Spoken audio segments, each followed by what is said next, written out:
Morning, Hello. evening. Good afternoon. What's happening? Hey, so today we're gonna talk about Family. family. Family. Yay. We are both scared. Yeah, I gotta admit I was a bit nervous before we started recording because I thought to myself, nah. Okay, my mom's just recently got onto Facebook, so she's probably gonna see this on my on my feed on Facebook, and then she's gonna probably be curious by the title saying family, and she's probably gonna listen to this. So I was thinking maybe I should sugarcoat everything, but I thought, nah, you know what? Let me just be honest and just tell it like it is because at the end of the day, honesty is the best policy. Hi, Chris, mom. Hi, mom. I would like to say hi to my family from this point. Okay, I don't. I mean, I do. I'm sorry. Hi, family. Okay. Oh, fuck. It doesn't go well. So, back to the subject. Who would we be if not our family? I don't know. Actually, it's funny that you mentioned who would we be if not our family, because it got me thinking about the soul contracts. Remember that thing we spoke about yesterday that you thought I was completely cuckoo about? Yesterday?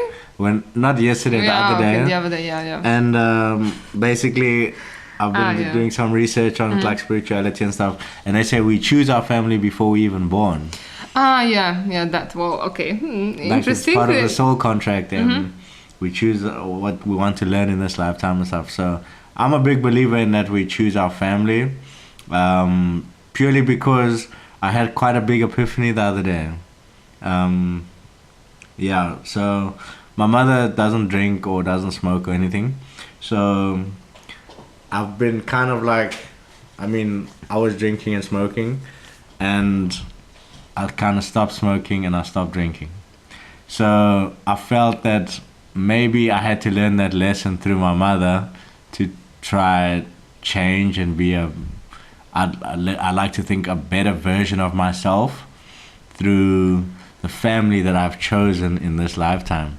And I think my mother does inspire me in that regard because of her habits, let's say, her healthy habits.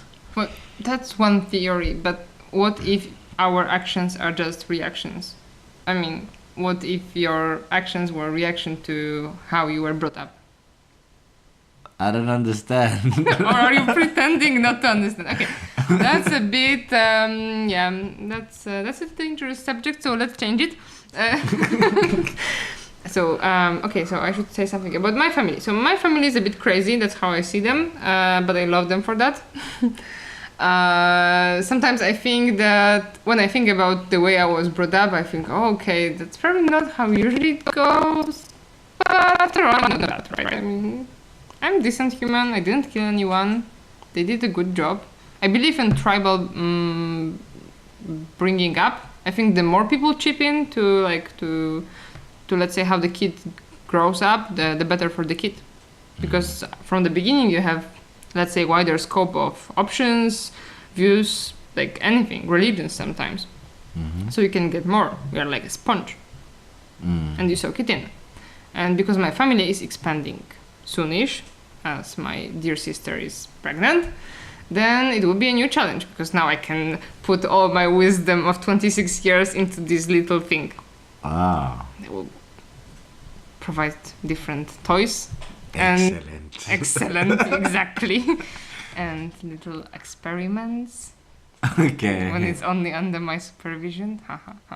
Okay. All right. I hope she doesn't listen to that. Well, yeah. I don't know. It's cool. I hope she does. You know, it's better. Because now she knows what her child is going to be looking forward to. Yep. Yeah, that's great. Congratulations for your sister. Gonna have a baby and stuff. That's great. I decided I will be the crazy auntie. Yeah. Oh. Like the cuckoo one. Really? Why did you choose that one? That's obvious, in a way, for me. I mean, kind of like, I don't want to be boring. I want to be the crazy one. Okay. Then later when... You gotta work on your crazy eyes. Didn't you know that? That's the first sign of crazy. You gotta work on your crazy eyes. Okay. Well, I said... My mom said that I have devil's eyes. So, does it count? That's quite. I don't know. I've never noticed. Because I don't look angry at you, that's why. Wow. Oh, yeah, that's a big one. That's a big one, Yeah, Chris. that's huge. Wow. I feel so blessed. Okay. Actually, I wanted to ask you about your brother. Yes, my beloved brother. Yeah, because once you told me a story. Was it a good or a bad story? I think it was a good story about how you wanted to have a one.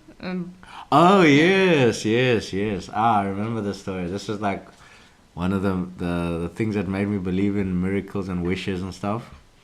You know, they say not. I don't want to say be careful what you wish for because it's like it sounds wrong, but I just mean that in the sense that when I don't mean be careful what you wish for, but I mean that if you believe, wishes will come true. So when I was younger, when I was 8 years old, I used to wish I had a little brother because I was an only child growing up most of my life. And as I grew older, about 9 years later, I was blessed with a little brother. Not a sister, a brother, and a younger brother, which I'd wished for 9 years before. And I was like, whoa, what are the odds, you know? Okay, it's 50-50. But okay, but hear this part. Yeah, he was kind of like a miracle baby because my mother wasn't like really supposed to be able to have any more children. So he is here. And he is a miracle. And he's a brother. My brother. Yeah, boy. Yeah. And so we've got a big age gap between us. But it's cool. I hope maybe one day I can inspire him to do something really amazing. If not, I'll keep trying, I guess, to be a good bro. You hear that, bro? This is for you, bro. Yeah, and I got a pretty cool stepdad as well. He's like very supportive and he's cool, yeah. Yeah, we get along quite well. Nice. And you have one sister? Yeah. One older. The one that I looked up for. I still look. Just a small correction. No, but I mean, right now we are more like equal, but back in the past, even though it was only 2 years of difference, I mean, still is 2 years of difference, it was a huge thing. And it's for me. I don't think if it was for her, I mean, sometimes she wanted to get rid of me, obviously, as any older sister, to get rid of a little thing that tried to copy whatever she did, obviously. And I was always convinced that my sister will be like either an artist or a model. That was how I saw her like when I was little, because she's still super thin and she has long legs, and I was like, shit. I mean, I didn't say shit at the time, but I think so at least. I felt like, yeah, she would be a model with those legs, or an artist because she really painted and drew nicely. Oh, okay. Well, she's in finances now, but oh, wow. Okay. So that's a different turn. Quantum leap. Yeah, but that's how I saw her, and well, how I see her now. That's a different story, right? Because it's a front now. Yeah. And so you get on so much better with her now that you both grown up and you have a lot more that you can relate to and stuff. Well, I think we can relate to many things. I think we like quite a lot of similar stuff. Like we go for music festivals together. I think we listen to similar music, and I think we have quite a common ground. Of course, we are different. I mean, but we never had like any kind of hate relationship when she was really like bitching about me. I mean, she was sometimes pissed off at me probably, and we had a bit of drama because our family is a bit crazy, and people like to make a bit of drama now and then. But yeah, there was no major issues. So yeah, I'm very lucky. That's great. And so you must tell your parents to tune into this podcast, and then okay, maybe not. Yeah, but I mean, I think that it's good to have a crazy family. with not so obvious gender roles assigned. With cool sister, with very cool bro-in-law. If I can, bro-in-law. bro-in-law. And with my grandma, and with my daddy. Yeah, lucky. Cool.